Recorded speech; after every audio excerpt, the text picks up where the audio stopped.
নমস্কার, রিতার লাইফস্টাইলে স্বাগত সবাইকে। আজকে আমি এয়ার ফ্রায়ারে মাছ ভাজাটা দেখাবো, কীভাবে এয়ার ফ্রায়ারে আমি মাছ ভাজা করি। শুধু তেল ছাড়া, মানে অল্প তেল শুধু ব্রাশ করে নেব, নিয়ে মাছটা দিয়ে দেবো।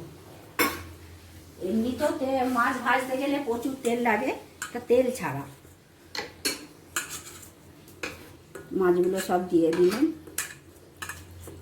একে একে করে সাজিয়ে সব মাছগুলো দিয়ে দিচ্ছি, যতগুলো ধরবে।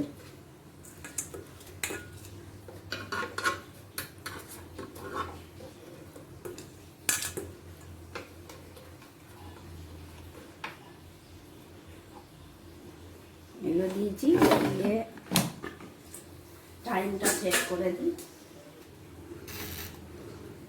15 মিনিট টাইম সেট করে দিলাম। 15 মিনিট পর আপনাদেরকে দেখা। মাছটা ভাজতে দিয়ে স্নান করতে গেছিলাম, স্নান সেরে এসে দেখছি মাছটা ভাজা হয়ে গেছে। আপনাদেরকেও দেখাই কত সুন্দর মাছ ভাজা হয়েছে তেল ছাড়া। ব্রাশটা শুধু করেছিলাম, তলায় লেগে যাবে বলে, না করলেও হতো। আচ্ছা, এইটা যদি আপনাদের ভালো লাগে তাহলে লাইক, কমেন্ট, শেয়ার, সাবস্ক্রাইব করবেন। পাশে থাকা নোটিফিকেশন বেলটা অন করে রাখবেন, যাতে সবার আগে আমার ভিডিও আপনাদের কাছে পৌঁছায়। আজকের মতো এখানেই ভিডিওটা এন্ড করছি। আপনারা সকলে ভালো থাকবেন, সুস্থ থাকবেন। আবার পরবর্তী ভিডিওতে দেখা হচ্ছে আপনাদের সঙ্গে।